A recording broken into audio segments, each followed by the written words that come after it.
बिस्मिल्लाहिर्रहमानिर्रहीम। तो जल्दी से शुरू करते हैं हम अपनी स्पेशल स्ट्रक्चर्स की वीडियो। और स्पेशल स्ट्रक्चर्स बेसिकली कौन से हैं आपके अपर लिम्ब में। स्पेशल स्ट्रक्चर्स वैसे कोई नाम है नहीं है, ये मैंने ख़ुद ही नाम दिया है इन चीज़ों को, क्योंकि ये किसी और कैटेगरी में फ़िट नहीं आती, जिस तरह मसल्स की कैटेगरी में या फिर आपके बोन्स की कैटेगरी में। These are just structures in your upper limb, जो इनके और हर किसी का अपना अपना फंक्शन है। तो बेसिकली क्या है, आपके फैशाज हैं, सुपरफिशियल फैशा हैं, डीप फैशा हैं आपके अपर लिम्ब और जो आपका पेक्टोरल रीजन है उसके। फिर एक्जिला आ जाता है, आपका ब्रेकियल प्लेक्सस आ जाता है, ट्रायंगल ऑफ ऑस्कल्टेशन, आपका इंटरमस्कुलर स्पेसेस सारी, आपका रोटेटर कफ, सब एक्रोमियल बर्सा, ये सारे क्वेश्चंस है बेसिकली आपके एग्जाम क्वेश्चंस हैं, पास्ट पेपर क्वेश्चंस हैं, उनसे उठाए हुए हैं। क्यूबिटल फॉसा, आपका साइनोवियल शीथ्स जो हैं, डिजिटल साइनोवियल शीथ्स, और उसके बाद आपके पाम की जो है, जिस तरह फ्लेक्सर रेटिनाकुलम स्पेशलाइजेशन है पामर फेशा की, palmar aponeurosis, flexor retinaculum, fibrous flexor sheaths, फिर fascial spaces of the hand, anatomical snuff box, extensor retinaculum, और आपके हैंड की आर्चेस। इन सब में से जितना भी इनका इंपॉर्टेंट जो हमारे पास है इंफॉर्मेशन इन सब टॉपिक्स के अंदर, वो हम अभी डिस्कस करेंगे इस स्पेशल स्ट्रक्चर्स की वीडियो में। और let's start without further do. और तो सबसे पहले हम सुपरफिशियल फैशा ऑफ पेक्टोरल रीजन से शुरू कर लेंगे, लेकिन सबसे पहले आपको लफ्ज़ फैशा का मतलब पता होना ज़रूरी है। फैशा क्या है? ठीक है, फैशा लफ्ज़ का मतलब होता है पट्टी। जिस तरह हम बैंडेज करते हैं ना किसी चीज़ को, पट्टी करना, उस कवरिंग को, उस पट्टी को फैशा कहते हैं। ठीक है, अब जब इंसानों ने, आपके एनाटमिस्ट ने ऑफ कोर्स आपकी स्किन डेड बॉडी से जब डिसाइड करनी शुरू की, उसके अंदर जो मसल्स थे वो एक शीट के अंदर लपेटे हुए थे, और उनकी नेटिव ज़बान में शीट को या पट्टी को फैशा कहते थे, इसलिए उन्होंने फैशा कहना शुरू कर दिया और उसको, और ऑफ कोर्स फिर हमने भी उसको फैशा कहना शुरू कर दिया। अगर इसकी साइंटिफिक डेफिनेशन कोई पूछे तो फैशा इज़ बेसिकली कनेक्टिव टिशू। अब कनेक्टिव टिशू क्या है? कनेक्टिव टिशू, आपकी बॉडी में टिश्यूज़ बहुत सारे हैं और मुख्तलिफ टाइप के हैं, जो हमने मेरे ख्याल से पता नहीं किस क्लास में पढ़े थे, 10th में या फिर फर्स्ट ईयर में।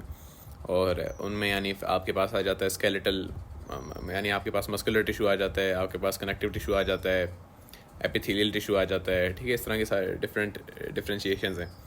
कनेक्टिव टिशू क्या होता है? कनेक्टिव टिशू एक टिशू की टाइप है जिसके अंदर आपके पास ऐसे प्रोटीनेशियस फाइबर्स होते हैं और ऐसे सेल्स होते हैं जिनको हम फाइब्रोब्लास्ट कहते हैं। वो सेल्स उन फाइबर्स को मेंटेन और सिक्रेट करते हैं कि वो बॉडी के डिफरेंट कंपोनेंट्स को आपस में जोड़ने का काम करते हैं, इसलिए हम उनको कनेक्टिव टिशू कहते हैं। ठीक है, connective tissue is a form of tissue that has fibroblast and fibrous proteins that serves to adhere and protect different parts of the body.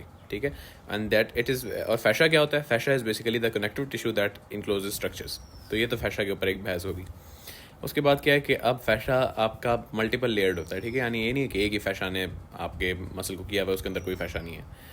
एक फैशा होता है जो सुपरफिशियल होता है। Superficial layer of tissue immediately under the skin is known as the superficial fascia. ठीक है, और superficial fascia skin के इमीडिएटली अंडर होता है, तो ऑफकोर्स उस जगह पे आपके पास फैट भी होता है और मुख्तलिफ चीज़ें हैं। अब अगर पेक्टोरल रीजन की बात करें, जो आपका बेसिकली ये वाला रीजन होता है, पेक्टोरल रीजन में क्या क्या है? सुपरफिशियल फैशा फैट तो है, जिस तरह हर जगह पे फैट होता है अक्सर, तो सुपरफिशियल फैशा फैट इंक्लोज करता है पेक्टोरल रीजन में। उसके अलावा एक ऑर्गन आपका एक्सेसरी रिप्रोडक्टिव ऑर्गन ब्रेस्ट, जो बेसिकली मेल्स में रूडिमेंट्री होता है और फीमेल्स में वेल डेवलप्ड होता है, वो भी आपके सुपरफिशियल फैशा का कंपोनेंट है। ठीक है, it is not located deep, it जिस तरह बाकी सारे ऑर्गन्स डीप होते हैं ना, मेरे ख्याल से सिर्फ ब्रेस्ट ही है जो एक ऑर्गन है जो आपका सुपरफिशियल फैशा में लोकेटेड है। तो उसके अलावा आपका मसल है प्लेटिस्मा। ये एक मसल है जो बेसिकली सबक्यूटेनियस है, यानी ये ज़्यादा डीप नहीं है, बोन से इसकी अटैचमेंट इतनी नहीं है, ये स्किन के अंदर ही कंटेंट है, स्किन को टाइटन वगैरह करने में मदद करता है, और उसका जो फंक्शन है बेसिकली वो हम पढ़ते हैं अभी। उसके बाद क्यूटेनियस नर्व्स और क्यूटेनियस वेसल्स जो हैं, जो बेसिकली आपकी क्यूटेनियस मतलब स्किन को सप्लाई करने वाली, वो तो ऑफ कोर्स सुपरफिशियल फैशा में ही होंगी, ताकि वो उसके ऊपर ओवरलाइंग स्किन को सप्लाई कर सकें। तो सबसे पहले हम ब्रेस्ट, क्योंकि एक बड़ा एक्सटेंसिव टॉपिक है, ये भी हम आगे पढ़ते हैं, लेकिन सबसे पहले प्लेटिस्मा को डिस्कस कर लेते हैं। प्लेटिस्मा की जो जितना आपको पता होने की ज़रूरत है वो मैंने यहाँ पे लिखा हुआ है, BD84 की लाइन्स हैं, और जो फजूल बातें वो मैंने काट दी हैं, जो इंपॉर्टेंट है वो इसमें लिखी हुई हैं कि platysma is a thin broad sheet of subcutaneous muscle. ठीक है, is a thin sheet like muscle है, सबक्यूटेनियस मसल इसको कहते हैं। और इसके फाइबर्स कहाँ से अराइज करते हैं, यानी इसका ओरिजिन कहाँ से? From the deep fascia covering the pectoralis major. जो डीप फैशा पेक्टोरालिस मेजर को कवर करता है ना, उससे इसका ओरिजिन है। जिन लोगों ने पहले पढ़ा हुआ है उनको पता होगा कि इस फैशा को हम पेक्टोरल फैशा भी कहते हैं, लेकिन जिन्होंने नहीं पढ़ा हुआ तो हम अभी इस पेक्टोरल फैशा को आगे डिस्कस करेंगे। लेकिन बस आपने ओरिजिन प्लेटिस्मा का याद रखना है, from the fascia covering the pectoralis major. Platysma को कौन सी नर्व सप्लाई करती है? फेशियल नर्व, ठीक है, उसकी फेशियल नर्व की ब्रांच। फिर प्लेटिस्मा का काम क्या है? It protects the external jugular vein which underlies this muscle from external pressure. अब प्लेटिस्मा का ये ना, प्लेटिस्मा जब आप बात करते हैं ना, platysma, if I were to pull up the model, I doubt कि इसमें उन्होंने प्लेटिस्मा बनाया भी होगा कि नहीं, या फिर प्लेटिस्मा बनाया हुआ है, उप्स घूम गया। ये है आपका प्लेटिस्मा जनाब। और आप देखें तो इसका ओरिजिन यहाँ पे आपके जो इस जगह पे जो आपका पेक्टोरल फैशा होता है उस जगह से है, और यानी पेक्टोरालिस मेजर को कवर करने वाला फैशा वहाँ से इसका ओरिजिन, और ये पूरी आपकी नेक वाले रीजन को कवर करके आपके जॉ पे जाके जॉ वाली जगह पे इंसर्ट होता है। इसका इंसर्शन याद करना बिल्कुल भी ज़रूरी नहीं, बस इसका ओरिजिन आपको पता होना चाहिए। दूसरा जो इसमें बात पता होनी चाहिए वो ये कि इसका फंक्शन क्या है। अब देखें इसके लोकेशन के हिसाब से आप देख लें कि इसके नीचे क्या एक्सटर्नल जगुलर वेन गुजरी है, तो उसको प्रोटेक्शन प्रोवाइड करना आपके प्लेटिस्मा का फंक्शन है। और प्लेटिस्मा की अगर आप डिटेल में जाएँ, इंजर्शन इसकी mandible and subcutaneous tissue of the lower face, यानी वही subcutaneous tissue of the lower face में इसकी इंजर्शन है, और ओरिजिन इसका पेक्टोरल फेशा से। तो हाँ, ये आपका प्लेटिस्मा हो गया। उसके बाद हम आ जाते हैं क्यूटेनियस नर्व्स और क्यूटेनियस वेसल्स पे। क्यूटेनियस नर्व्स कौन सी हैं यहाँ पे? क्यूटेनियस नर्व्स यहाँ पे अब आपको देखें कौन सा रीजन है, थोरेसिक रीजन है। तो क्यूटेनियस नर्व्स किन क्यूटेनियस जो नर्व्स होंगी आपकी, वो किस नर्व की ब्रांच होगी? क्योंकि थोरेसिक रीजन है तो थोरेसिक नर्व्स की ब्रांच होंगी। कौन सी thoracic nerve? 2nd to 6th। अब एक बहुत ही इंपॉर्टेंट बात जो आपने जहन में रखनी है कि जब बॉडी बन रही होती है तो आपकी अपर लिम्ब, अगर एम्ब्रियो में अभी हम पढ़ेंगे आगे कि अपर लिम्ब जो है वो बाद में, पहले बॉडी सिर्फ एक सिलेंडर की फॉर्म में होती है, अपर लिम्ब बाद में एक बर्ड की सूरत में निकलता है, और फिर वो बर्ड बड़ा होता होता पूरी अपर लिम्ब बना लेता है, ठीक है। तो बात ये होती है कि बॉडी ने कोई चीज़ अलग से रखी नहीं होती अपर लिम्ब के लिए, ठीक है। ये आपकी, जिस तरह फॉर एग्जांपल आपकी जो सर्वाइकल आपकी नर्व्स है ना, वो इस तरह, अगर C1 C2, अगर मैं इसको थोड़ा क्लियर करके आपको बताऊँ, अगर मैं इसको एक कलर से बनाऊँ, आपकी इस पर बनाते चलो, इस तरह करके एक सिलेंडर शेप की बॉडी बनाते हैं, और इस तरह उसको अगर आप कंपार्टमेंट्स में डिवाइड करते हैं ना, तो आपकी बॉडी, अच्छा ये जो C1 T1, बाइक को गुजरने दें, ये जो C3 C4 इनको क्यों बोलते हैं हम इनको इसलिए बोलते हैं क्योंकि जो स्पाइनल कॉर्ड है ना, स्पाइनल नर्व्स का जो कॉन्सेप्ट है ना, वो आपको अभी मैं ब्रेकियल प्लेक्स के साथ पढ़ाऊंगा। अलबत्ता स्पाइनल कॉर्ड पे जो वर्टिब्री है ना, वर्टिब्री को हमने लोकेशन के हिसाब से नाम दिया हुआ है। फॉर एग्जांपल अगर वो नेक में है तो C, या C मतलब सर्वाइकल, गर्दन वाले, और वो कितने हैं आपके पास?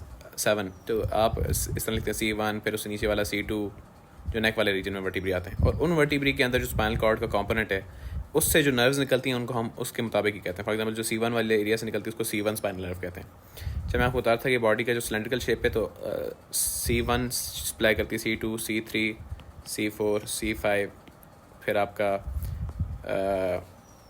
इसके बाद आ जाती है T1 T2 T3 T4 T5। अच्छा, तो बेसिकली ये है कि आपकी बॉडी ने इस तरह सप्लाई किया होता है, ठीक है। और जो अब क्या होता है कि आपको नज़र आ रहा है कि C5 के बाद T1 शुरू हो रही है, ठीक है, डायरेक्ट।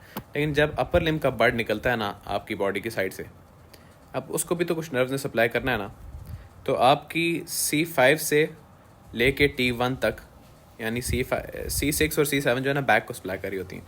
तो C5 C6 C7 और T1, ये सारी इनकी जो नर्व फाइबर्स हैं वो हम खींच के ला देते हैं इस अपर लिम्ब जो नई अपर लिम्ब आपकी बन रही है ना उसको।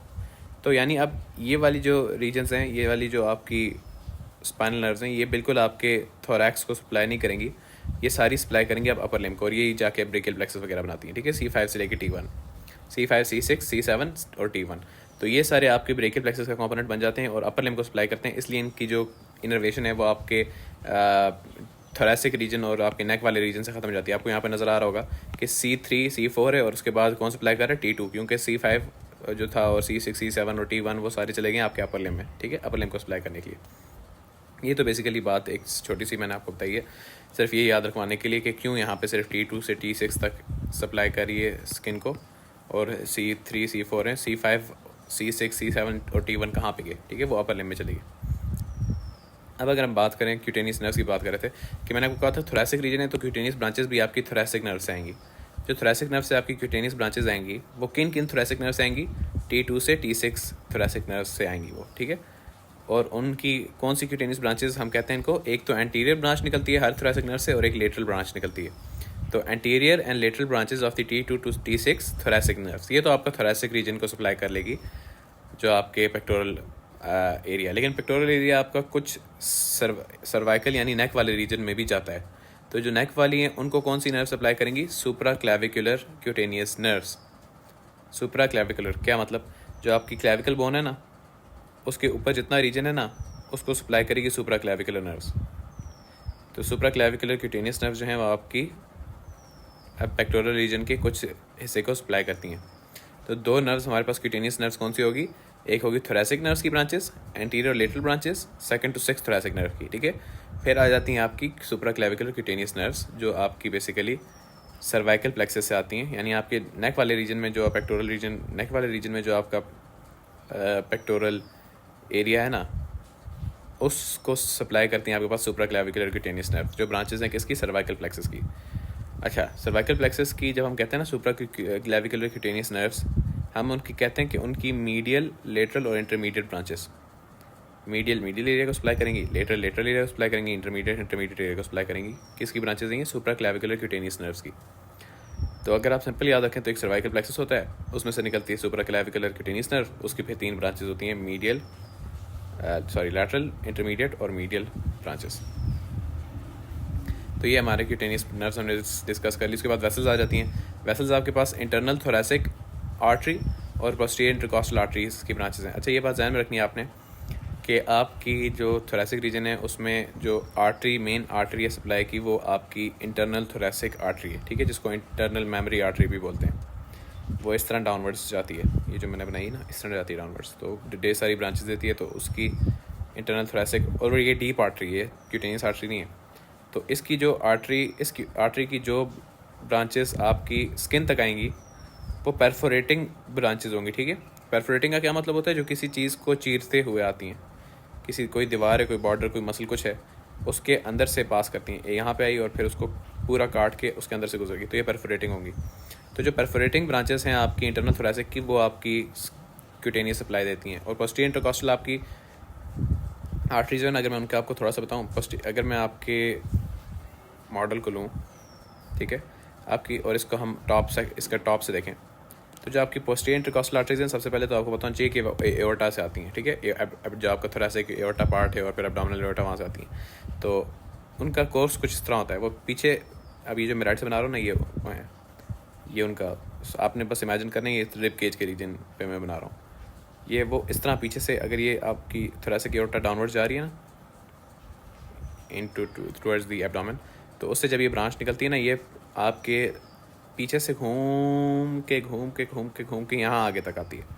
ये पोस्टीरियर इंटरकॉस्टल आर्टरी है। जो एंटीरियर इंटरकॉस्टल आर्टरी होती है वो सिर्फ इतने से रीजन को सप्लाई करती है। अगर मैं एंटीरियर इंटरकॉस्टल को ग्रीन से बना दूँ, आपकी एंटीरियर इंटरकॉस्टल सिर्फ इतने से रीजन को सप्लाई करती है जो मैंने ग्रीन से बनाया। पोस्टीरियर इंटरकॉस्टल मेजर रीजन को सप्लाई करती है, पूरा घूम के आगे तक आती है। इसलिए हम कहते हैं कि जो आपका पेक्टोरल रीजन है उसकी कुछ, जो अभी हम क्यूटेनियस बात करें, क्यूटेनियस सप्लाई जो है कुछ उस जो एंटीरियर आपका पेक्टोरल रीजन है उसकी कुछ जो आपकी क्यूटेनियस आर्टरीज हैं वो सप्लाई करती है आपकी पोस्टीरियर इंटरकॉस्टल, और कुछ जो है वो आपकी सप्लाई करती है इंटरनल थोरैसिक आर्टरी जो एंटीरियर साइड पे। ठीक हो गया, एंटीरियर साइड पे इंटरनल थोरैसिक है, और इंटरनल थोरैसिक की कौन सी ब्रांचेस, परफोरेटिंग ब्रांचेस। आपके पीछे साइड पे आपका थोरैसिक एओर्टा है, थोरैसिक एओर्टा से निकलती है आपकी posterior intercostal arteries. Posterior intercostal artery जो हैं वो आपकी भी सप्लाई करती हैं स्किन को। तो ये दो इनकी ब्लड सप्लाई का हो गया काम। That's it for the superficial fascia. अब हम आ जाते हैं अपने मेजर टॉपिक जो कि ब्रेस्ट है। ये अब आपने सबसे पहले अगर आपसे कोई पूछता है व्हाट इज़ ब्रेस्ट, एक तो इसका जवाब ये है कि it is a accessory reproductive organ, वो तो ठीक है। उसके बाद दूसरा इसका मेन वो पूछना चाहते हैं कि होता क्या है, it is a modified sweat gland. ठीक है, it is a modified sweat gland.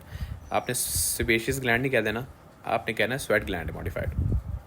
उसके बाद इसकी सिचुएशन यानी कहाँ पे पाया जाता है, सुपरफिशियल फैशा में पाया जाता है। किस रीजन में पाया जाता है, पेक्टोरल रीजन में पाया जाता है। ठीक है, उसके बाद इसकी डिवीज़न हम मैं आपको बताता हूँ, लेकिन पहले हम इसका एक्सटेंट देख लेते हैं कि अभी हम इसकी सिचुएशन की बात करें तो कहाँ से कहाँ तक एक्सटेंड करता है।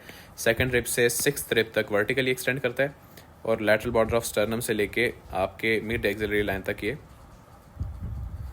हॉरिजॉन्टली एक्सटेंड करता है। यानी अगर मुझे इस मॉडल पे बताना होता कि ब्रेस्ट की सिचुएशन कहाँ पे होगी, पेक्टोरल रीजन पे होगी, एंटीरियर होगी, ये तो पता है, लेकिन किस से किस रिब तक एग्जैक्टली, तो आप आएंगे यहाँ पे, हम कहेंगे ये फर्स्ट रिब है, ये सेकंड रिब है, फिर ये थर्ड, फोर्थ, फिफ्थ और सिक्स्थ, ये सिक्स्थ रिब है आपकी। और आपकी फिर उसके बाद एंटीरियर जो यहाँ से, अगर आपको पहले इसका वर्टिकल एक्सटेंट जो है ना वो मैं बता दूँ, तो ये वाला सारा रीजन जो है ना, इसके अंडर आपका ब्रेस्ट जो है वो पाया जाता है, उसका सारा फंक्शनल टिश्यू, सारा पैरेन्काइमा स्ट्रोमा क्या होता है वो मैं बताता हूँ, लेकिन वो सारा इस रीजन में पाया जाएगा, सेकंड टू सिक्स रेब के दरमियान में, ठीक है।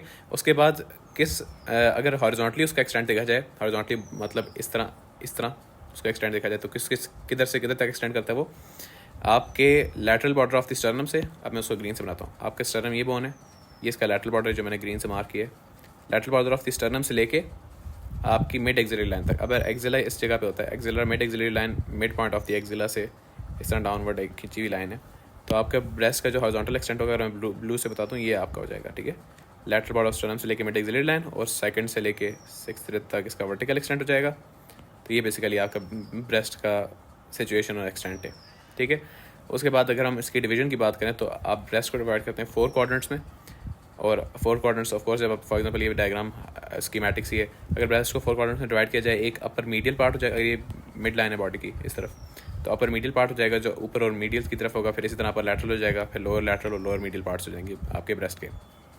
अच्छा, जो अपर लैटरल क्वाड्रेंट है ना ब्रेस्ट का, उसकी एक एक्सटेंशन जाती है इनटू द एक्सिला, ठीक है। इस एक्सटेंशन को हम कहते हैं axillary tail of the breast, और इसको अगर हम, इसका एक स्पेशल नाम है एक्सिलरी टेल ऑफ स्पेंस। तो ये आपने याद रखना है कि क्या चीज़ है। It is extension of the upper lateral quadrant and it passes through an opening to lie in the axilla, और उस ओपनिंग जिसमें से ये गुजर के एक्सिला में जाती है ना, उसको हम बोलते हैं फोरामेन ऑफ लैंगर, क्योंकि एक्सिला आपका डीप चीज़ है और ये आपका ब्रेस्ट आपका सुपरफिशियल एक ऑर्गन है।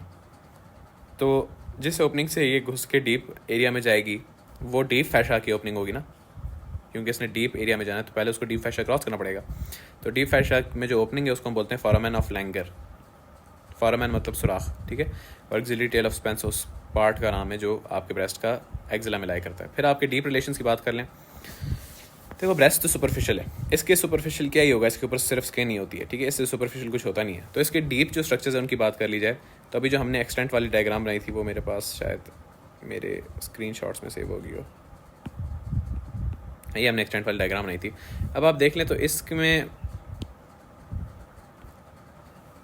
इसमें आपका कि किस रीजन में लाई कर रहा है आपका ब्रेस्ट। इधर आपका पैक्ट मेजर मसल होता है, पैक्ट मेजर मसल अगर यहाँ पे, तो पैक्ट मेजर का आपका जो सारा उसका फैशा है वो भी यहीं पे होगा, तो हम कह सकते हैं पेक्टोरल फैशा जो है, जो पैक्ट मेजर को कवर करता है, वो यहाँ पे होगा। फिर पैक्ट मेजर को हटाते हैं तो उसके नीचे, जब हमने मसल्स वाली वीडियो पढ़ी थी उसमें डिटेल में मैंने बताया था कि उसके नीचे 3 मसल्स, आपका पैक्ट माइनर होता है, आपका सेरेटस एंटीरियर के फाइबर्स कुछ होते हैं, ठीक है, और वो उनके साथ उनका जो कवरिंग उनका जो फैशा होता है वो होता है जो पैक्ट माइनर को इनक्लोज करता है। अभी वो कौन सा वाला फैशा है वो भी हम पढ़ेंगे।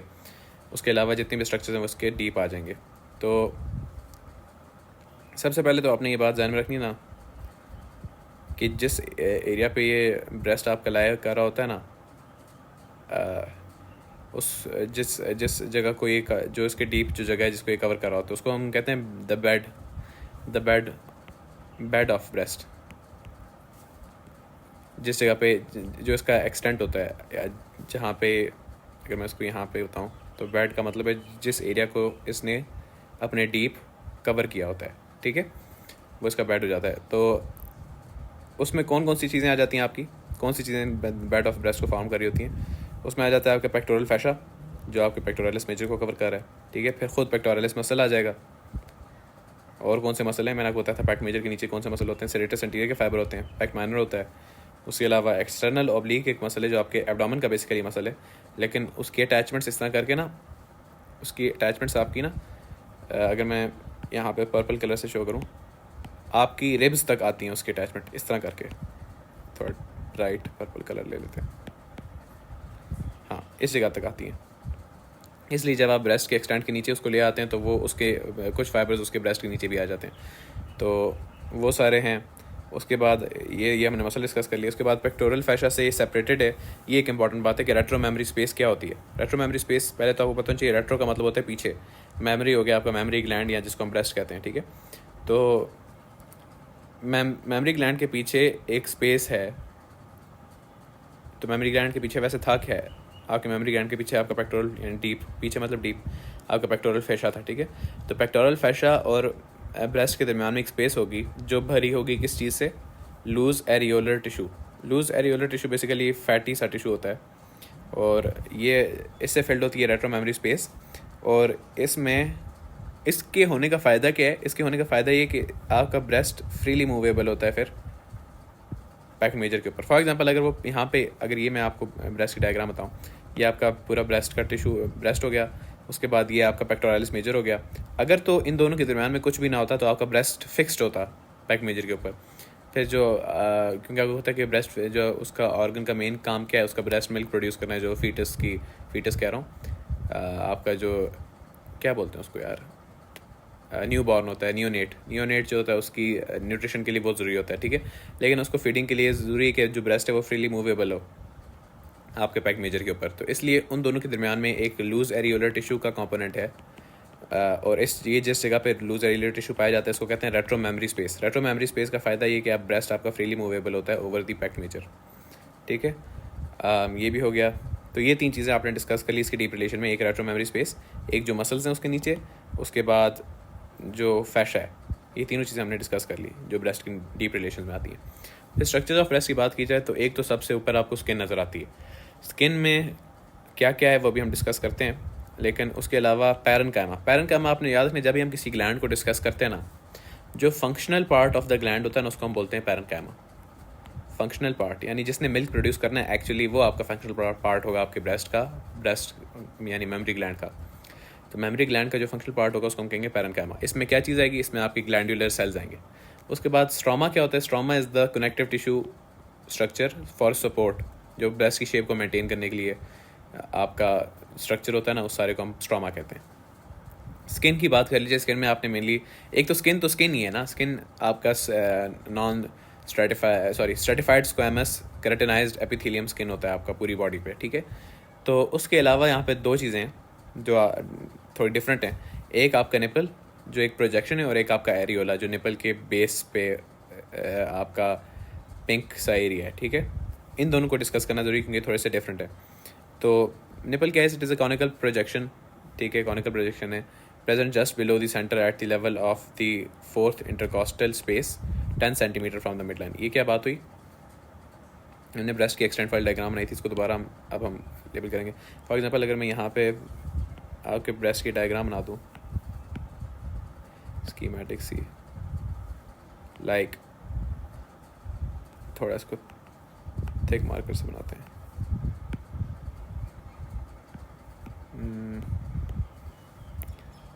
ठीक है। ये आपके अगर हम कह लें कि ये जो 2 एरोज जहाँ पे कन्वर्ज कर रही हैं इसका मिडल है, तो पहली बात तो वो मिडल से नीचे होगा, ठीक है। दूसरी बात आपका जो निपल की प्रोजेक्शन है वो 4th इंटरकॉस्टल स्पेस में होगा, यानी फर्स्ट इंटरकॉस्टल स्पेस ये हो जाएगी आपकी 1 2 3 और 4, यानी अगर हमको इसको थोड़ा सा करेक्ट करके बनाना है तो निपल का आपका एरिया 4th इंटरकॉस्टल स्पेस में होता है, तो यानी सेंटर में नहीं होता ब्रेस्ट के, below the centre in the 4th intercostal space होता है, ठीक है। उसके बाद 10 centimetre from the mid line, आपकी जो मिड लाइन है ना आपकी, कौन सी, आपकी बॉडी का मिड लाइन, इसमें इन्होंने लिखा हुआ तो नहीं है ना, नहीं लिखा हुआ, ये आपकी मिड लाइन है ना बॉडी का, इस मिड लाइन से ये 10 सेंटीमीटर का फासला है टू द निपल, 10 सेंटीमीटर। तो ये आपके बेसिकली वो निपल का एक्सटेंट नहीं, क्या इसको कहना चाहिए, निपल की सिचुएशन बताने के लिए उन्होंने ये सब कुछ बताया कि कहाँ पे पाया जाता है निपल। तो ये कॉनिकल प्रोजेक्शन है जो वहाँ पे पाई जाती है, और ये सारी आपको चीज़ें याद होनी चाहिए, ये 4th इंटरकॉस्टल स्पेस में होती है। और एक ये फ़ायदा भी होता है अक्सर, लाइक क्योंकि 5th इंटरकॉस्टल स्पेस में आपकी हार्ट की बीट हम सुनते होते हैं ना, तो उस हवाले से भी ये इंपॉर्टेंट होता है, आप याद रखते हो। उस 4th इंटरकॉस्टल स्पेस से आपको मिल जाती है, यानी निपल देख के आपको पता चल जाता है कि इसके नीचे जो इंटरकॉस्टल स्पेस होगी वो 4th इंटरकॉस्टल स्पेस होगी। अच्छा, निपल के आप कुछ फीचर्स अगर देख लीजिए तो it is pierced by 15 to 20 lactiferous ducts. अच्छा, डक्ट जो है ना बेसिकली ग्लैंड का कंपोनेंट है, पैरेन्काइमा का कंपोनेंट है, तो वहाँ पे हम इन डिटेल डिस्कस करेंगे।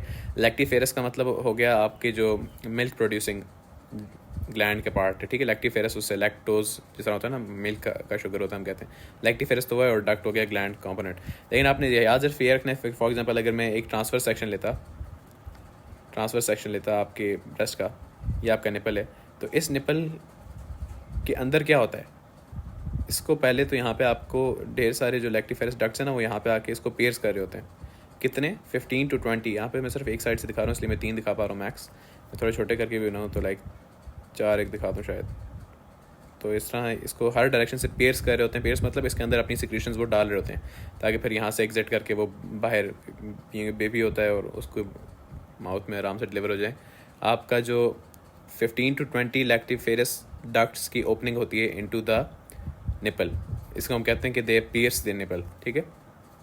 तो उसके अलावा क्या है, इसके अंदर सर्कुलर और लॉन्गिट्यूडनल स्मूथ मसल फाइबर्स होते हैं। जो सर्कुलर स्मूथ मसल फाइबर्स हैं, जब वो कॉन्ट्रैक्ट करते हैं तो दे स्टिफन दी निपल, और जो लॉन्गिट्यूडनल स्मूथ मसल फाइबर्स हैं वो जब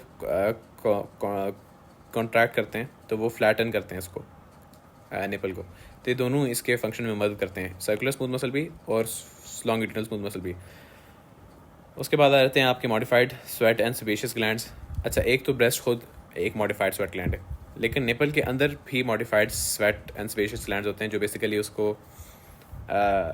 उसकी लुब्रिकेशन में हेल्प करते हैं, ताकि ड्यूरिंग ब्रेस्ट फीडिंग वो स्किन उसकी रप्चर ना कर जाए या इस टाइप की, तो उसकी लुब्रिकेशन में हेल्प करते हैं। उसके अलावा they are rich in nerve supply, nipple आपका रिच होता है नर्व सप्लाई में। Skin surrounding the base of nipple is pigmented and forms a circle called areola. अच्छा, अब ये निपल से ही हम कंटिन्यू करें टवर्ड्स द एरियोला। एरियोला क्या है? निपल तो आपकी बेसिकली सिर्फ प्रोजेक्शन है ना। अगर मैं यहाँ से बताऊँ, ये जो प्रोजेक्शन बन रही है इसको हम कहते हैं निपल, ठीक है। लेकिन इसकी बेस पे आपका पिगमेंटेड एरिया होता है, निपल जहाँ पे टच कर होता है उसके अलावा इसकी बेस पे ये पिगमेंटेड एरिया होता है। ये जो पिगमेंटेड एरिया होता है ना, इसको हम कहते हैं एरियोला। अब एरियोला बेसिकली आपकी उसके अपने फीचर्स हैं ढेर सारे, और उनको अगर हम देखें तो एरियोला में कौन से ग्लैंड्स जो हैं वो रिच है, ज़्यादा हैं, कौन से ग्लैंड्स जो हैं एबंडेंटली प्रेजेंट है, मॉडिफाइड सेबेशियस ग्लैंड्स, ठीक है। निपल में स्वेट और सेबेशियस ग्लैंड्स दोनों थे, इसमें सिर्फ सेबेशियस ग्लैंड्स हैं। उसके बाद अब ये बात आपने याद रखनी है, ट्यूबरकल ऑफ मॉन्टगोमेरी क्या होता है? जो ये आपके modified sweat glands, sorry modified sebaceous glands, जो आपके एरियोला में मॉडिफाइड सेबेशियस ग्लैंड्स है ना, they enlarge in pregnancy and lactation. Pregnancy और लैक्टेशन के दौरान जब ग्लैंड्स आपके जो मेमरी ग्लैंड है वो मिल्क प्रोड्यूस कर रहा होता है लैक्टेशन में, तो आपके ये जो मॉडिफाइड सेबेशियस ग्लैंड्स हैं इन दी एरियोला, ये इनलार्ज कर जाते हैं और ट्यूबरकल्स बना लेते हैं आपकी एरियोला वाले रीजन में, जिनको हम ट्यूबरकल्स ऑफ मॉन्टगोमेरी कहते हैं, ठीक है। और इन ग्लैंड्स का क्या काम है? इनकी भी ऑयली सिक्रीशंस जो लुब्रिकेट करती है निपल और एरियोला को, और prevent them from cracking any way, जो स्किन अगर आपकी रप्चर कर जाएगी तो मसला हो जाएगा, तो इसलिए लैक्टेशन के दौरान उसको लुब्रिकेट करके रखता है आपका एरियोला वाले ग्लैंड्स और आपके निपल वाले ग्लैंड। उसके अलावा इसमें कुछ स्वेट ग्लैंड्स भी हैं, एरियोला में भी स्वेट ग्लैंड्स होते हैं, लेकिन जो मेन इसके ट्यूबरकल्स ऑफ मॉन्टगोमेरी कौन बनाता है, वो सेबेशियस ग्लैंड्स है। सेबेशियस स्वेट का तो आपको पता ही होगा कि sweat is basically more fluid, यानी उसमें पानी ज़्यादा होता है, और sebaceous is more thick secretion, sebum जिसको हम कहते हैं, it is a thick secretion, ठीक है। अच्छा, स्किन ऑफ, अब ये इनका एक कॉमन फीचर ये है कि skin of areola and nipple is divide of hair, कि इस पे हेयर नहीं होते हैं, और दूसरे there is no fat adjacent to it. जब भी आप स्किन हटाते हैं तो नीचे सुपरफिशियल फैट आता है ना, और उसके अंदर ऊपर फैट होता है अक्सर, तो लेकिन जो आपके निपल और एरियोला की स्किन अगर आप उसको हटाएं तो उसके नीचे कोई फैट नहीं होता। इसके बाद आ जाता है हमारे पास parenchyma, which is basically the functional part of the gland. तो आपका अब इसमें कुछ टर्मिनोलॉजी इस्तेमाल होगी जो आपको पता होनी चाहिए, कि आपका breast is compound tubulo alveolar gland. देखो, ग्लैंड जो भी होता है ना, एक तो उसकी सबसे पहले आपको चाहिए, एक तो उसकी ओपनिंग होती है, ठीक है, बाहर की तरफ, यहाँ ब्लड में अगर वो सिक्रीशन कर रहा है तो ब्लड की तरफ उसकी ओपनिंग होगी, यहाँ जहाँ पे भी है। फिर एक डक्ट होती है जो उसकी सिक्रीशन को अंदर से लेके बाहर आती है। फिर उसके नीचे आपके जो सेल्स जो एक्चुअली चीज़ें प्रोड्यूस करें वो अरेंज होते हैं, यहाँ वो ट्यूब्यूलर अरेंजमेंट होती है, इस तरह ट्यूब्यूल्स होते हैं, ट्यूब्यूल्स।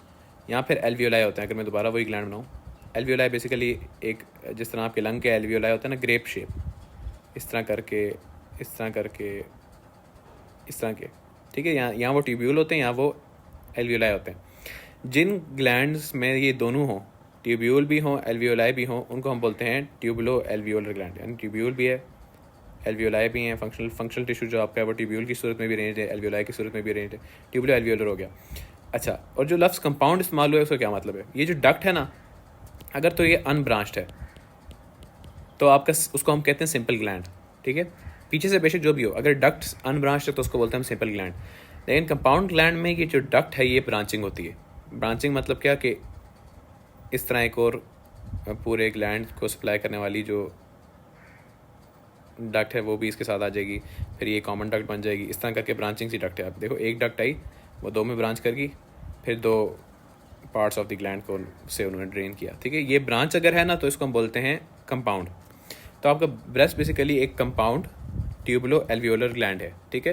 काम उसका क्या है? It secrets milk. यही मैंने लिखा था कि कंपाउंड ग्लैंड कौन सा होता है जिसके अंदर एक ब्रांचिंग डक्ट होती है। अच्छा, अब this gland has 15 to 20 lobes. आपका जो, अगर मैं इसकी अरेंजमेंट की बात करूँ ना, ये आपका जो पूरा, ये तो ऊपर आपका आ गया ना ब्रेस्ट की स्किन वगैरह, जो अंदर ब्रेस्ट का फंक्शनल टिश्यू है वो लोब्स की सूरत में अरेंज्ड है, ठीक है।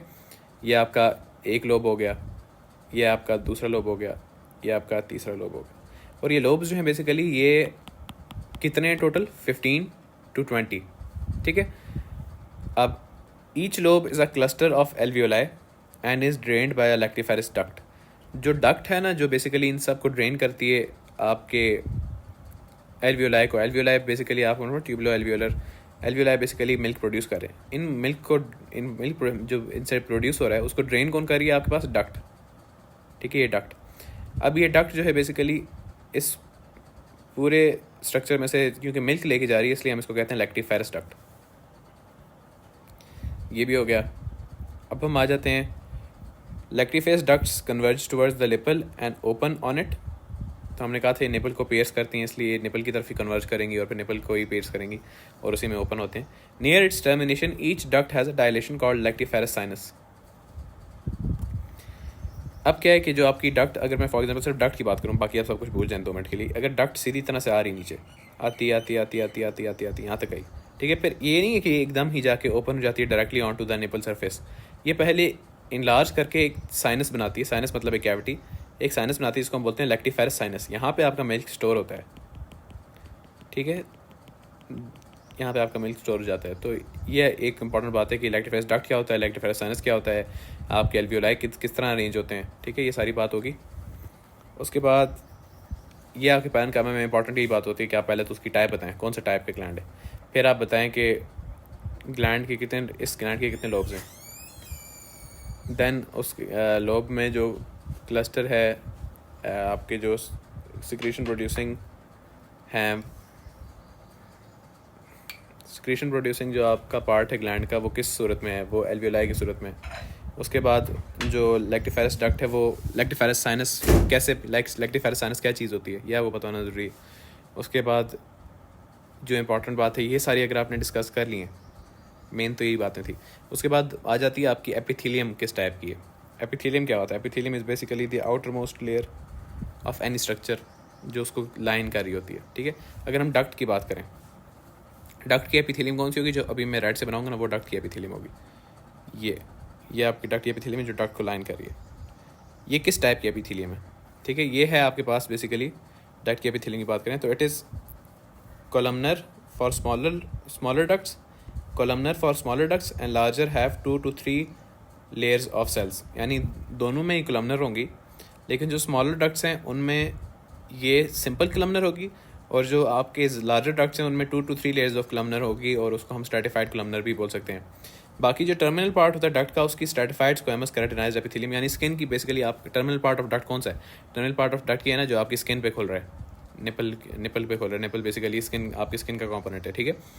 तो जो स्किन की तरफ जब पहुंच जाता है ना टर्मिनल पार्ट ऑफ डक्ट, वहाँ पे उसका एपिथेलियम चेंज हो जाता है स्किन की एपिथेलियम में। स्किन की एपिथेलियम कौन सी होती है? स्ट्रेटिफाइड स्क्वेमस नॉन केराटिनाइज्ड, नहीं sorry, stratified squamous keratinized epithelium. तो ये आपकी डक्ट की एपिथेलियम भी, टर्मिनल पार्ट ऑफ डक्ट जो है उसकी एपिथेलियम भी स्ट्रेटिफाइड स्क्वेमस केराटिनाइज्ड एपिथेलियम हो जाती है। ये तो डक्ट की एपिथेलियम की बात कर ली। अब एल्वियोलाई जो बेसिकली आपका मिल्क प्रोड्यूस करें, यहाँ पे वैसे ट्यूब्यूल्स भी होने चाहिए थे इस तरह करके, लेकिन ट्यूब्यूल्स उन्होंने नहीं शो किए हुए। क्योंकि एक कंपाउंड ट्यूबुलो एल्वियोलर ग्लैंड है ना। तो एल्वियोलाई की सिर्फ अगर हम बात करें तो एल्वियोलर एपिथेलियम कौन सी है? एल्वियोलर एपिथेलियम आपकी है cuboidal at rest and columnar in lactation, यानी एक अनमैरिड कह लें या फिर नॉन प्रेग्नेंट फीमेल में जिसने लैक्टेशन नहीं की हुई अपनी ज़िंदगी में, तो उसमें तो ये क्यूबॉइडल होंगे। लेकिन जैसे वो लैक्टेशन फेज़ में पहुंचते हैं ना कि अब मिल्क प्रोड्यूस करना है, प्रोलैक्टिन रिलीज़ हो रहा है, मिल्क प्रोड्यूस करना है, तो आपके वो सेल्स जो हैं ट्यूब एल्वियोलर एपिथेलियम के वो कलमनर हो जाते हैं। तो ये हो गया, हमने सारी पैरेन्काइमा की बात कर ली ऑफ द ब्रेस्ट। उसके बाद आ जाते हैं हमारे पास स्ट्रोमा। अब स्ट्रोमा मैंने आपको बताया था कि this is the supporting framework of the gland. तो ब्रेस्ट के केस में ये पार्टली फाइब्रस होता है और पार्टली फैटी होता है। फाइब्रस स्ट्रोमा जो है, अब वो एक चीज़ बनाता है जिसको हम बोलते हैं सस्पेंसरी लिगामेंट्स ऑफ कूपर। वो मैं आपको बताता हूँ क्या चीज़ है, लेकिन उससे पहले आपने ये देख लेना है कि फैटी स्ट्रोमा की अगर बात कर लें, जो दूसरा कंपोनेंट है स्ट्रोमा का, तो स्ट्रोमा आपके दो हैं, ठीक है, एक फाइब्रस है, एक फैटी है। स्ट्रोमा यानी एक ही है, वो पार्टली फाइब्रस और पार्टली फैटी है। जो उसका फाइब्रस कंपोनेंट है वो लिगामेंट्स की सूरत में अरेंज्ड है, जिसको हम सस्पेंसरी लिगामेंट्स ऑफ कूपर कहते हैं, ठीक है।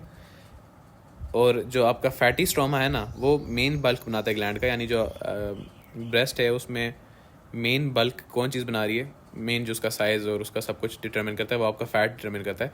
और it is distributed all over the breast except beneath the nipple and areola. मैंने आपको बताया निपल और एरियोला के नीचे फैट नहीं होता, बाकी सब जगह पे फैटी स्ट्रोमा मौजूद है। अब अगर हम फाइब्रस स्ट्रोमा को डिटेल में देख लें, फाइब्रस स्ट्रोमा की बात करें, तो ये जो पर्पल में मैंने आपको बनाया हुआ ना, ये आपका फाइब्रस स्ट्रोमा है। ये सेप्टा यानी बाउंड्रीज सेंड कर के सूरत में अरेंज होता है। The fibrous stroma is arranged in form of septa. और ये सेप्टा जो है आपकी फॉर एग्जांपल ये लोब था ना, लोब को अटैच करते हैं, फर्मली अटैच करते हैं with the base of the gland, इसलिए उनको हम लिगामेंट्स भी कहते हैं। कौन से लिगामेंट? Suspensory ligament. ये सस्पेंड करें आपके ब्रेस्ट को, क्योंकि ब्रेस्ट के बाहर तो कुछ नहीं है ना, इसका सिर्फ ओरिजिन ही है, इसकी इंजर्शन कोई नहीं है। तो इसका ओरिजिन में जो ये लिगामेंट्स हैं, जो आपका फाइब्रस स्ट्रोमा बेसिकली लिगामेंट्स की सूरत में अरेंज है, ये इसको सपोर्ट करने में और इसको स्टेबल स्ट्रक्चर बनाने में अरेंज हो जाता है इन फॉर्म ऑफ सेप्टा, जिनको हम कहते हैं fibrous suspensory ligaments of Cooper. यही बात यहाँ पे लिखी हुई है कि fibrous stroma form septa known as the suspensory ligament of Cooper. Septa basically दीवार को कहते हैं। सेप्टा क्यों कह रहे हैं इसको? क्योंकि अगर आप देखें तो इस वाले फाइब्रस कंपोनेंट और इस वाले फाइब्रस कंपोनेंट ने इस वाले जगह को एक सेपरेट रूम सा बना दिया है, ठीक है। तो सेप्टा बेसिकली दीवारों को कहते हैं ना, तो सेप्टा ये बेसिकली डिवाइड करें ब्रेस्ट को इनटू डिफरेंट कंपोनेंट्स। एक ये एरिया हो गया, फिर ये एरिया हो गया, इसलिए इनको सेप्टा कहते हैं, ठीक है।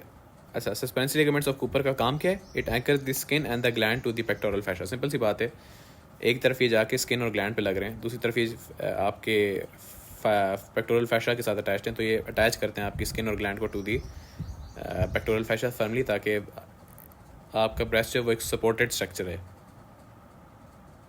ठीक है। उसके बाद आपकी आ जाती है arterial supply of the breast. तो arterial supply of the breast को देखने के लिए आपने सबसे पहले जो है ना, आर्टीरियल सप्लाई जब भी आप देखें ना, तो कभी भी उसकी ब्रांचेस से शुरू नहीं करना चाहिए।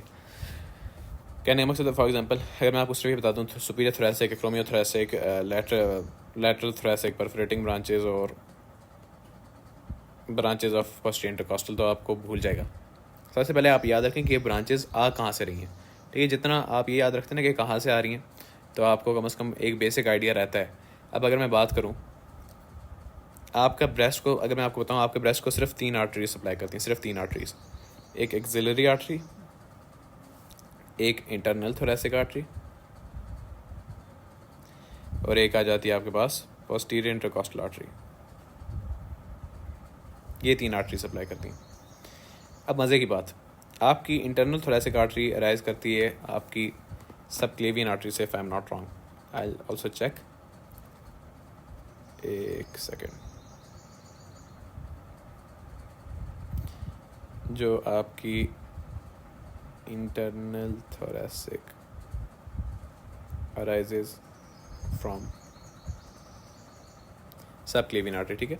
तो जब मैंने आपको ब्लड सप्लाई वैसे जब पढ़ाई थी, अपर लिम्ब की वैसे पढ़ाई तो नहीं है, लेकिन मैंने उसकी डायग्राम अपने, क्योंकि मैंने उसके नोट्स तैयार किए हैं, इसलिए मुझे लगता है कि मैंने पढ़ा दी हुई है। लेकिन ये कि आपकी सबसे पहले जो है ना, आपकी एओर्टा से अगर आपको याद हो, तो जो आपकी आर्च ऑफ एओर्टा होती है, उससे 3 आर्टरीज आपकी निकलती हैं इस तरह, ठीक है। और एक आपकी होती है राइट सबक्लेवियन, लेफ्ट सबक्लेवियन, और एक तो आपका वो होता है, क्या नाम है, ब्रेकियोसेफेलिक। राइट साइड पे आपकी ब्रेकियोसेफेलिक आर्टरी होती है, राइट ब्रेकियोसेफेलिक जिसको कहते हैं, ब्रेकियोसेफेलिक आर्टरी होती है। आर्च ऑफ एओर्टा की ब्रांचेस की बात कर रहा हूँ, ठीक है। राइट ब्रेकियोसेफेलिक होती है, फिर लेफ्ट साइड पे आपकी सबक्लेवियन, और वो होती है मुझे भूल क्यों नहीं है आर्टरीज। एक तो ये इस तरह की इतना गुस्सा चढ़ता है ना जब ये चीज़ें भूलनी शुरू हो जाती हैं। आर्च ऑफ एओर्टा की ब्रांचेस कौन सी हैं? Right carotid, sorry, common carotid. आपकी जब आर्च ऑफ एओर्टा की आप बात करते हैं ना, उसमें से 3 आर्टरीज निकलती, मैंने कहा। लेफ्ट साइड पे आपकी लेफ्ट सबक्लेवियन और लेफ्ट कॉमन करोटेड होती है। राइट साइड पे आपका ब्रेकियोसेफेलिक ट्रंक होता है। ब्रेकियोसेफेलिक ट्रंक आपका 2 में डिवाइड करता है, और वो आपकी आपकी 2 में डिवाइड करता है, और वो 2 ब्रांचेस बेसिकली आपकी वही वाली होती हैं जो लेफ्ट साइड पे अभी आपकी निकली थी। लेफ्ट साइड पे कौन सी थी हमने पढ़ी? कॉमन कैरोटिड और सबक्लेवियन। तो जो आपका ब्रेकियोसेफेलिक ट्रंक है वो भी डिवाइड करता है इनटू राइट सबक्लेवियन और राइट कॉमन कैरोटिड। अब मैंने बेसिकली ये क्यों बताया आपको? मैंने आपको इसलिए बताया कि अगर हम बाकी सब ब्रांचेस को मिस कराएं तो हम ये बात कह सकते हैं कि आर्च ऑफ एओर्टा में से आपकी सबक्लेवियन ब्रांच, सबक्लेवियन आर्टरी निकलती है, ठीक है। सबक्लेवियन आर्टरी जो है ना, वो बेसिकली आपकी आती है क्लेविकल के नीचे, सबक्लेवियन तभी उसका नाम है। और वो जब आपके एक्सिला वाले रीजन में आती है तो उसी आर्टरी को हम, सबक्लेवियन आर्टरी को ही हम बोलते हैं एक्सिलरी आर्टरी। और फिर वही जब आगे जाती है इनटू दी आर्म तो हम उसको बोलते हैं ब्रेकियल आर्टरी, ठीक है। ये मैंने आपको क्यों बताया? क्योंकि सबक्लेवियन आर्टरी आपकी थोरेसिक रीजन में जो ब्रांच देती है ना, उसको हम बोलते हैं इंटरनल थोरेसिक आर्टरी। ये ब्लड सप्लाई समझाने की ज़रूरी है, इंटरनल थोरेसिक, ताकि आपको पता हो कहाँ से आ रही है। इंटरनल थोरेसिक बेसिकली आपकी सबक्लेवियन से ही आ रही है, और आपकी सबक्लेवियन की कॉन्टिन्यूएशन एक्सिला वाले रीजन में है, उसको हम बोलते हैं एक्सिलरी आर्टरी। तो ये एक ही आर्टरी है जो बेसिकली आपकी पहले इंटरनल थोरेसिक दे रही है, उसके बाद आपकी एक्सिलरी आर्टरी बन रही है, उसके बाद आपकी ब्रेकियल आर्टरी बन रही है। ये मैंने क्यों बताया कि आपकी इंटरनल थोरेसिक आर्टरी वो भी ब्रांच किसकी हुई? सबक्लेवियन की। आपकी एक्सिलरी आर्टरी और फिर उसकी सब्सिक्वेंट ब्रांचेस वो भी किसकी हुई? सबक्लेवियन की। तो मेन जो इसकी ब्लड सप्लाई है वो सबक्लेवियन आर्टरी से ही है आपके ब्रेस्ट की। फिर इसके बाद इस बात की जाए तो एक जो हमारे पास स्पेशल केस है पोस्टीरियर इंटरकॉस्टल, मैंने आपको बताया था कि वो थोरेसिक एओर्टा से पीछे से निकल के आगे तक आती हैं, ठीक है। वो ये दिखाई हुई उन्होंने कि पोस्टीरियर इंटरकॉस्टल की आर्टरीज़ की जो ब्रांचेस हैं वो भी आपके ब्रेस्ट को सप्लाई कर रही हैं। अच्छा, अब अगर हम ब्रांचेस याद करें तो सबक्लेवियन आर्टरी की कौन सी ब्रांच होगी? Internal thoracic. इंटरनल थोरेसिक मैंने आपको बताया था परफोरेटिंग ब्रांचेस उसकी जो है स्किन को सप्लाई करती हैं, तो वही स्किन में क्योंकि ब्रेस्ट है तो perforating branches of the internal thoracic. फिर वो जाके आगे बन जाती है एक्सिलरी आर्टरी। अब एक्सिलरी आर्टरी की जो ब्रांचेस ब्रेस्ट को सप्लाई करती हैं वो आपके पास उसकी एक्सिलरी आर्टरी की थोरेसिक ब्रांचेस हैं, ठीक है। एक्सिलरी आर्टरी की थोरेसिक ब्रांचेस कौन कौन सी हैं? एक्सिलरी आर्टरी की थोरेसिक ब्रांचेस हैं आपके पास superior thoracic, lateral thoracic and acromiothoracic. अब ये तो आपको याद करना पड़ेगा कि इसका तो कोई हल नहीं है, लेकिन अगर आप वो बना लें, निमोनिक बना लें, आप ये ASL बना सकते हैं कि एक्सिलरी आर्टरी की जो असल ब्रांचेस हैं वो ब्रेस्ट को सप्लाई करती हैं। A से क्या हो जाएगा? एक्रोमियो थोरेसिक, S से क्या हो जाएगा? सुपीरियर थोरेसिक, L से हो जाएगा लेटरल थोरेसिक। तो ये आपकी होगी एक्सिलरी आर्टरी की असल ब्रांचेस, इंटरनल थोरेसिक की परफोरेटिंग ब्रांचेस, फिर पोस्टीरियर इंटरकॉस्टल आर्टरी की ब्रांचेस। तो ये आपकी ब्रेस्ट सप्लाई होगी, आर्टेरियल सप्लाई होगी ब्रेस्ट की। इसी ब्लड सप्लाई की बात करें तो mammary gland is extremely vascular. पहली बात उसमें बहुत ज़्यादा ब्लड होता है। दूसरी बात इसको कौन सी ब्रांच सप्लाई करती है हमने सारी बात कर ली। इंटरनल थोरेसिक आर्टरी जो कि सबक्लेवियन की ब्रांच है, फिर lateral thoracic, superior thoracic, acromiothoracic artery जो एक्सिलरी आर्टरी की ब्रांचेस हैं। एक्सिलरी आर्टरी खुद सबक्लेवियन की कॉन्टिन्यूएशन है। फिर आपकी lateral branches of the posterior intercostal artery, ये भी एक ये याद करने वाली बात है। अच्छा, आर्टरीज कन्वर्ज ऑन ब्रेस्ट, यानी ये जो तीनों ब्रांचेस अभी हमने पढ़ी ना, ये इस तरह आती हैं on the surface of the breast, वहाँ से भी आई, यहाँ से भी आई, वहाँ से भी आई, पहले कन्वर्ज करती हैं और फिर वहाँ से डिस्ट्रीब्यूट हो जाती हैं into the deeper surface of the breast. जो पोस्टीरियर सरफेस से ब्रेस्ट की इट इज़ रिलेटिवली एवास्कुलर, क्योंकि सारी आर्टरीज तो एंटीरियर सरफेस पे कन्वर्ज कर रही हैं। पोस्टीरियर सरफेस में आपको बोलते हैं रेट्रो मेमोरी स्पेस है, वहाँ पे कोई ऐसा आर्टरी है नहीं है। तो उसके बाद बात की जाए वेन्स की बात की जाए तो वेन्स आर्टरीज के कोर्स को ही फॉलो करती हैं। पहले वो आके बेस ऑफ निपल पे कन्वर्ज करती हैं और वहाँ पे वो एनास्टोमोटिक वीनस सर्कल बनाती हैं। ये सारी चवल मारी हुई उन्होंने, यानी कोई कॉम्प्लेक्स दिखाने के लिए इस चीज़ को, लेकिन सिंपल सी बात है, अगर ये मैं आपका एरियोला बना रहा हूँ, सेंटर में इसके निपल होगा और साइड पे ये पूरा आपका ब्रेस्ट टिश्यू, तो जो वेन्स जिस तरह आर्टरीज आके कन्वर्ज करी थी on the base of the nipple, इस तरह वेन्स भी आपके आर्टरीज के कोर्स फॉलो करती हैं और वो कन्वर्ज करती हैं on the base of the nipple. यहाँ पे क्योंकि ढेर सारी वेन्स अब एक साथ आ गई हैं, तो जहाँ पे वेन्स का कम्युनिकेशन होता है उसको हम एनास्टोमोसिस बोलते हैं। तो यहाँ पे हमारा एक एनास्टोमोटिक वीनस सर्कल बन गया। अब क्या है, एनास्टोमोटिक वीनस सर्कल से जो वेन्स हैं वो बाकी पूरे ब्रेस्ट आपके टिश्यू को डिस्ट्रीब्यूट होंगी, तो टिश्यू सुपरफिशियल भी है, डीप भी, इसलिए दो सेट्स ऑफ वेन्स बन जाती हैं, एक जो सुपरफिशियल टिश्यू को सप्लाई करेंगी और एक जो डीप टिश्यू को सप्लाई करेंगी, ठीक है। जो डीप वालों को सप्लाई करती हैं वो डीप वेन्स में बाकी जाके ड्रेन हो जाती हैं, और जो सुपरफिशियल को सप्लाई करती हैं वो सुपरफिशियल वेन्स में जाके ड्रेन होती हैं। तो सुपरफिशियल वेन्स किन वेन्स में जाके ड्रेन होती हैं आपने जहन में रखना। सुपरफिशियल वेन्स आपकी ड्रेन होती हैं इंटरनल थोरेसिक वेन में और into the superficial veins of the lower part of the neck. ये बहुत नेक काम किया उसने कि उसने आपको कंफ्यूज नहीं किया, उसने सिंपल लिख दिया कि superficial veins of the lower part of the neck में जाकर ड्रेन हो जाती हैं और इंटरनल थोरेसिक वेन में जाकर ड्रेन हो जाती हैं, जबकि आपकी डीप वेन जो है वो आपके पास एक्सिलरी और पोस्टीरियर इंटरकॉस्टल वेन में ड्रेन होती है। तो अगर आप गौर करें तो वही तीन वेन्स का नाम लिया है इन्होंने जो आर्टरीज का नाम था। इंटरनल थोरेसिक, हमने आर्टरी की बात की थी तो यहाँ पर इंटरनल थोरेसिक वेन होगी। हमने एक्सिलरी आर्टरी की बात की थी, एक्सिलरी वेन होगी। पोस्टीरियर इंटरकॉस्टल आर्टरीज की बात की थी, उनकी पोस्टीरियर इंटरकॉस्टल वेन्स होगी। लेकिन ये बात ध्यान में रखनी कि सुपरफिशियल वेन्स कहाँ पे ड्रेन करी हैं, इंटरनल थोरेसिक वेन में, और डीप वेन्स कहाँ पे ड्रेन करी हैं, एक्सिलरी और पोस्टीरियर इंटरकॉस्टल वेन में। ये आपकी ब्लड सप्लाई होगी। अब नर्व सप्लाई की बात कर लें तो ब्लड जब आपका breast is supplied by the anterior and lateral cutaneous branches of the 4th to 6th intercostal nerves. सारी बात हम कर चुके हैं इंटरकॉस्टल नर्व्स की एंटीरियर और लेटरल क्यूटेनियस ब्रांचेस। अगर आपको याद हो तो हमने जब स्किन की बात की थी ऑफ द पेक्टोरल रीजन, वहाँ पे भी यही ब्रांचेस थी, एंटीरियर और लेटरल क्यूटेनियस ब्रांचेस।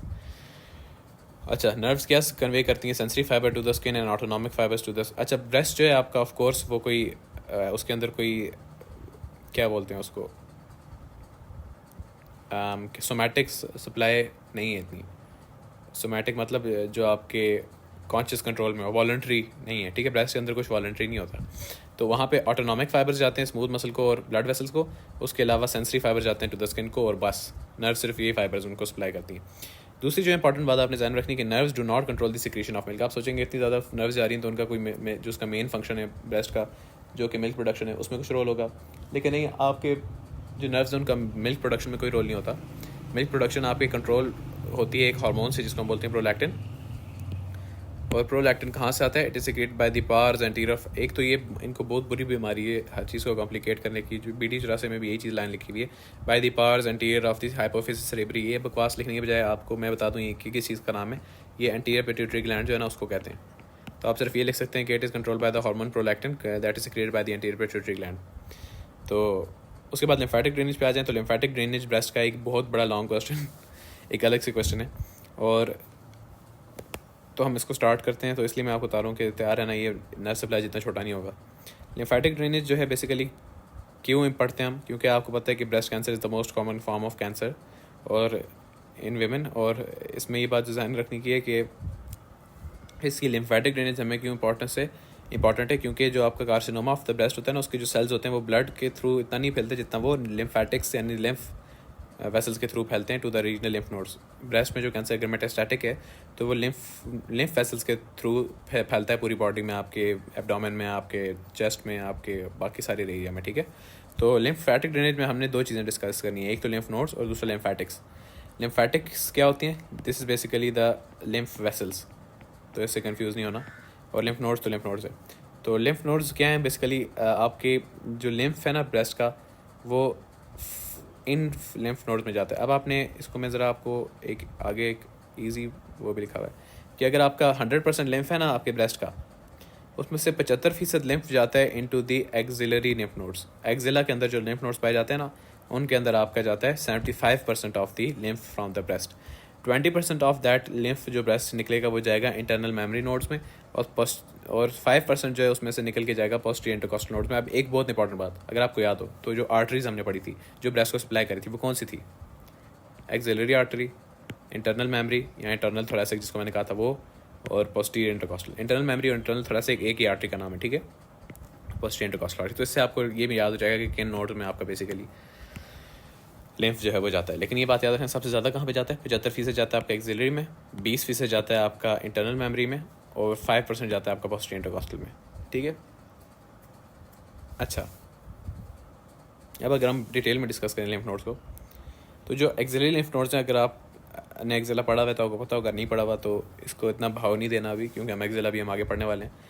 तो एक्सिलरी लिम्फ नोड्स में हमारे पास कौन कौन से ग्रुप होते हैं, एंटीरियर ग्रुप होता है, पोस्टीरियर ग्रुप होता है, लैटरल, सेंट्रल और एपिकल ग्रुप होता है। जो ब्रेस्ट की तरफ जो ग्रुप होता है ना वो आपका एंटीरियर ग्रुप है, जिसको हम प्यार से पेक्टोरल ग्रुप भी कहते हैं। तो आपका चीफली जो आपका एक्सिलरी लिम्फ नोड जो सारे ब्रेस्ट को ड्रेन करेगा वो आपका एंटीरियर ग्रुप होगा लिम्फ नोड्स का, ठीक है।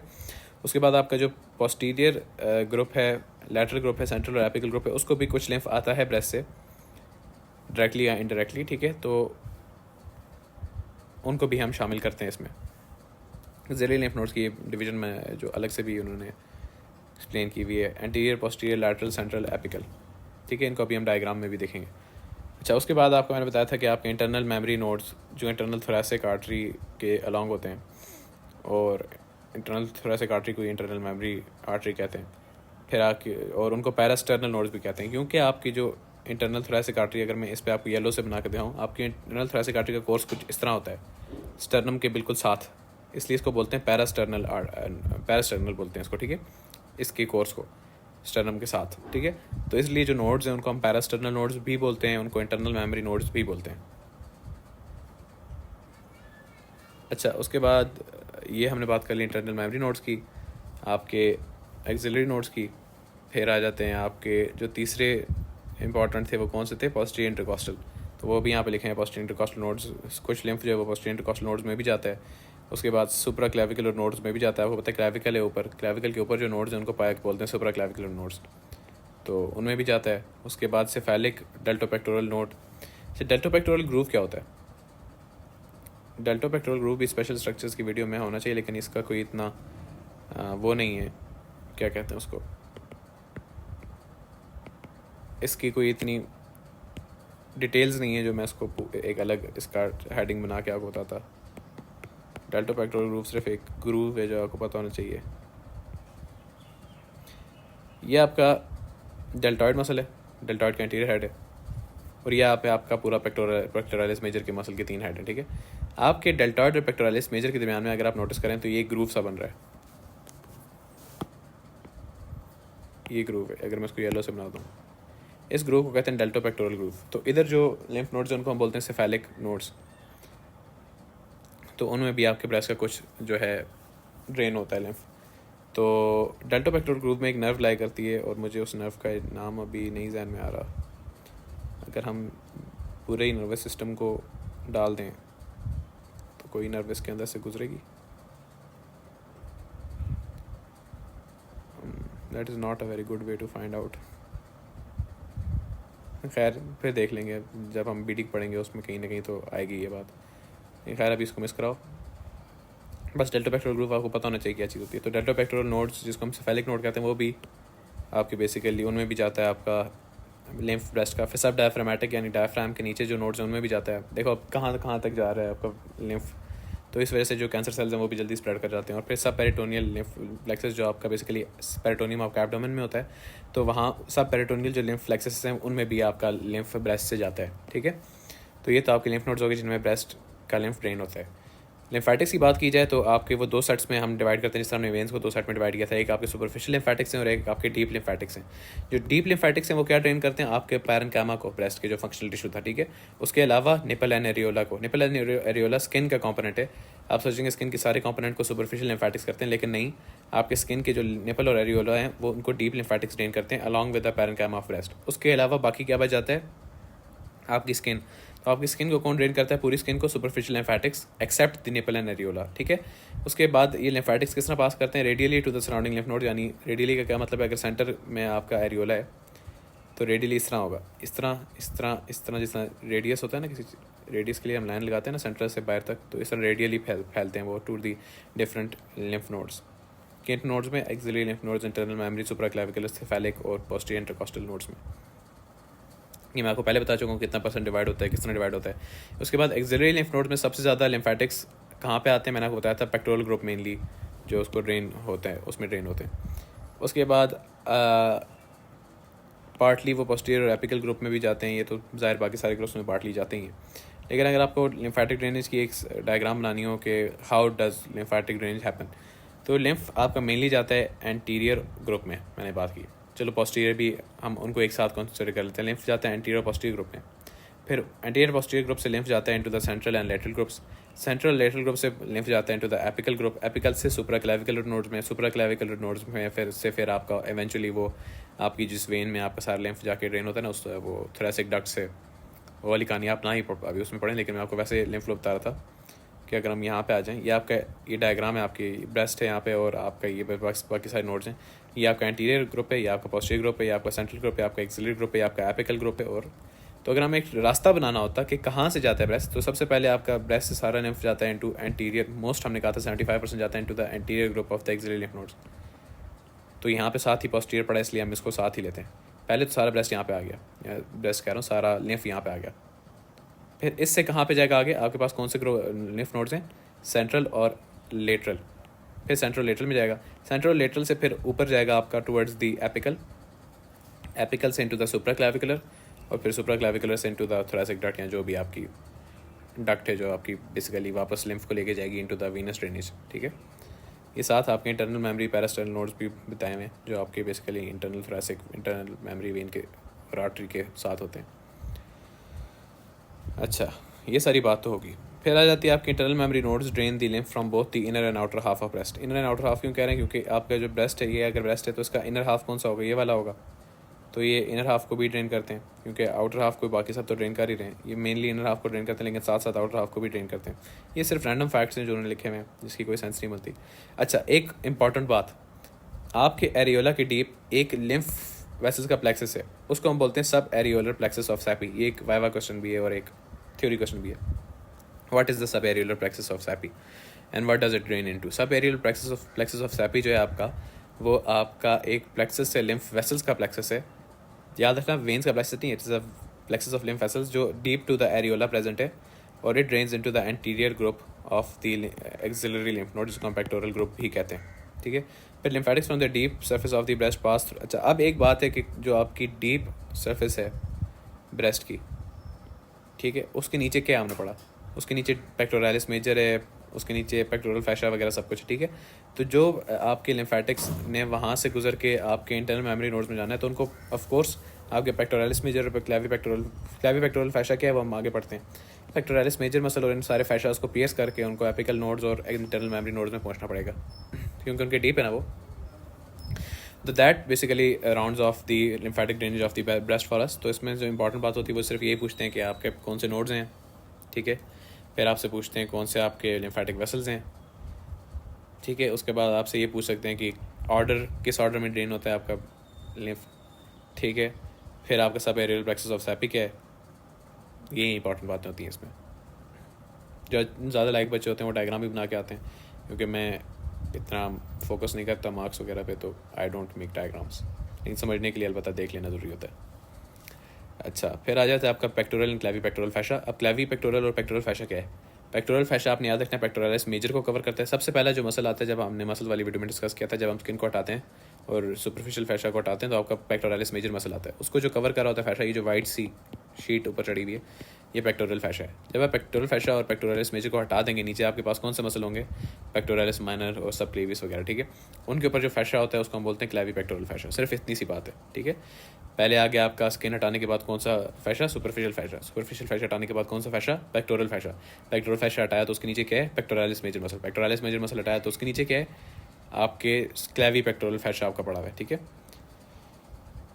अगर मैं एक क्रॉस सेक्शन में डायग्राम बनाऊं,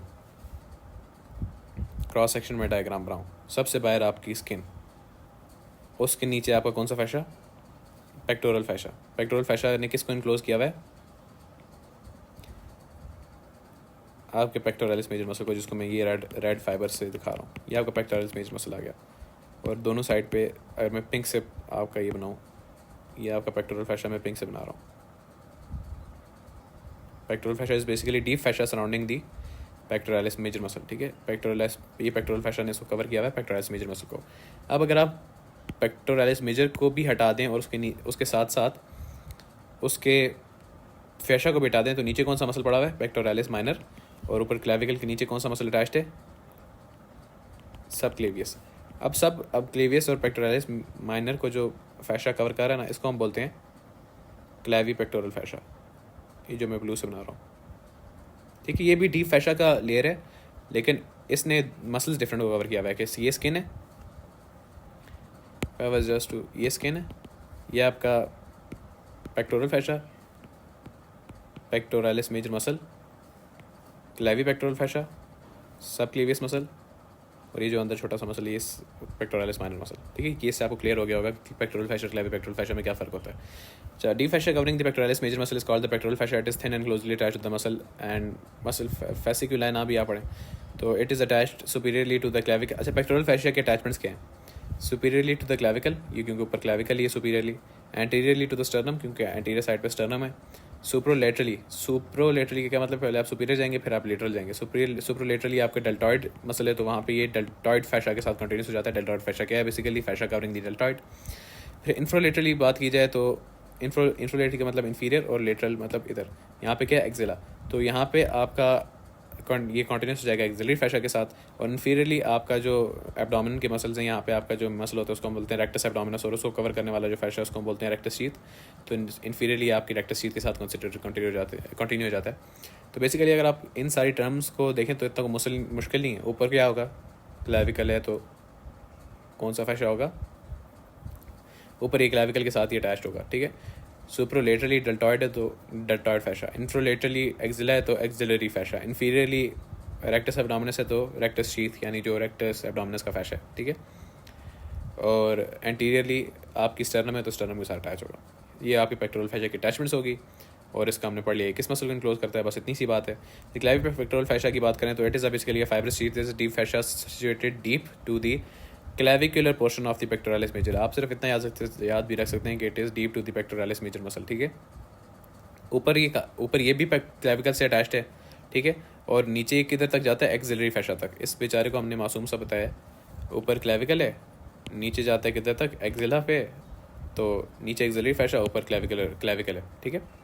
अच्छा, ऊपर अब इसकी एक क्रॉस सेक्शन है, अगर मैं बताऊँ जिस तरह ये मैंने बनाया हुआ है कि ऊपर ये यहाँ पे अगर जो है ना ये मैं सब क्लेविस बनाया हुआ ना, तो उसके ऊपर कौन सी बोन पड़ी है? Clavicle bone. ये क्लेविकल बोन का क्रॉस सेक्शन है, ठीक है, क्लेविकल बोन। तो आपका जो क्लेवी पेक्टोरल फैशा ये ऊपर किसको इनक्लोज कर रहा है? इट स्प्लिट्स टू इनक्लोज दी सब क्लेवियस मसल। और नीचे किसको इनक्लोज कर रहा है? पेक्टोरलिस माइनर मसल को। फिर उससे नीचे क्या है? एक्सिलरी फैशा के साथ कंटिन्यूस हो रहा है, ठीक है। वही बात यहाँ पे लिखी हुई है कि it extends from the clavicle above to the axillary fascia below. Its upper part splits to enclose the subclavius muscle. ये इधर भी डायग्राम में दिखाया हुआ है कि इसका अपर पार्ट जो है ये क्लेविकल के नीचे सबक्लेवियस मसल है उसको इनक्लोज कर रहा है। फिर नीचे जाके पेक्टोरलिस माइनर को इनक्लोज कर रहा है। और फिर ये नीचे जाके सस्पेंसरी लिगामेंट ऑफ एक्सिला बन रहा है, वो मैं बताता हूँ क्या चीज़ है, ठीक है। Its upper part enclose the subclavius muscle. Inferiorly it encloses the, ये बकवास जो मैंने रेज की थी वो आ गई थी, सॉरी। फिर inferiorly enclose splits to enclose the pectoralis minor muscle. उसके बाद medially it is attached to the external intercostal muscles of the upper intercostal spaces and laterally to the coracoid process. ठहरो, याद रखना आपने कि ये जो आपका क्लेवी पेक्टोरल फैशा है ये थ्रू आउट एक्सटेंड नहीं करता। जिस तरह हमने उसकी बात की थी ना पेक्टोरल फैशा की, वो तो आपका थ्रू आउट एक्सटेंड करके किधर अटैच हो रहा था? आपके एंटीरियर बॉर्डर पे स्टर्नम पे अटैच हो रहा था। लेकिन ये मिड में ही आके रुक जाता है। मिड में आके रुकेगा तो यहाँ पे कौन से मसल्स होते हैं आपके पास? एक्सटर्नल इंटरकॉस्टल्स। तो ये एंटीरियरली एक्सटर्नल इंटरकॉस्टल मसल से अटैच होता है, ये स्टर्नम से अटैच नहीं होता क्लेवी पेक्टोरल फैशा, ठीक है। लैटरली बात करें तो ऊपर आपका कोरोकॉइड प्रोसेस था, मैंने बताया था ज़्यादातर अटैचमेंट चीज़ों को कोरोकॉइड प्रोसेस देता है क्योंकि आपका जो एक्रोमियन प्रोसेस है वो एक्रोमियो क्लेविकुलर जॉइंट बना रहा होता है। तो ये आपका क्लेवी पेक्टोरल फैशा भी कोरोकॉइड प्रोसेस से अटैच्ड है इस तरह। तो ये आपकी शेप अब आपको ध्यान में आ रही होगी। अब इन्फीरियरली ये जाता है और आपके एक्जिला की रूफ के साथ जाके अटैच होता है। अब आपको एक्जिला, अगर आप आर्म पिट की बात करें तो आर्म पिट इस शेप का होता है ना, इस शेप का होता है ना आर्म पिट। अगर मैं आपके मॉडल में चल जाऊँ और यहाँ पे हम नर्व्स को हटा दें, सिर्फ आर्म पिट की बात करें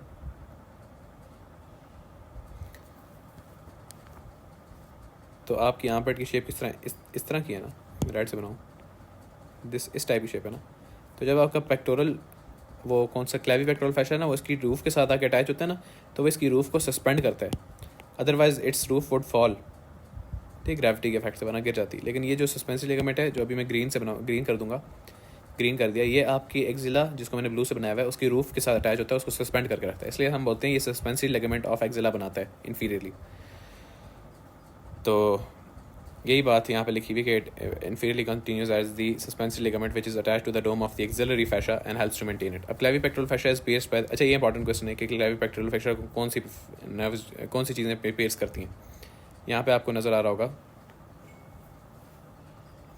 कि आपका क्लेवी पेक्टोरल फैशा, पहली बात तो लैटरल साइड पे, तो लैटरल साइड पे जो नर्व होगी उसको हम लैटरल नर्व बोलेंगे। लैटरल नर्व कौन सी? लैटरल पेक्टोरल नर्व आपकी क्लेवी पेक्टोरल फैशा को पियर्स करती है लैटरल पेक्टोरल नर्व। अब आपको अगर याद हो तो आपकी जो पेक्टोरलिस माइनर की नर्व सप्लाई थी वो भी लैटरल पेक्टोरल नर्व थी। तो ज़ाहिर है अगर आपके लैटरल पेक्टोरल नर्व, अगर मैं येलो से बनाऊँ यहाँ पे, अगर उसने आके यहाँ पे आपकी पेक्टोरलिस माइनर को सप्लाई करना है तो ऑफकोर्स उसने पियर्स करना है आपके क्लेविपेक्टोरल फैशा को, सिंपल सी बात है। उसके अलावा कौन सी वेन यहाँ पे इसको पियर्स करी है? Cephalic vein. ये दो इंपॉर्टेंट क्वेश्चन हैं कि ये MCQs में आते हैं कि the clavipectoral fascia is pierced by ABCD। तो अगर आपको वहाँ पे एक लैटरल पेक्टोरल नर्व या फिर सेफेलिक वेन का ऑप्शन मिले तो उसको टिक कर दें, तो ये आपका क्लेविपेक्टोरल फैशा भी हो गया। इसके बाद हमारी डिस्कशन आ जाती है एक्सिला पे।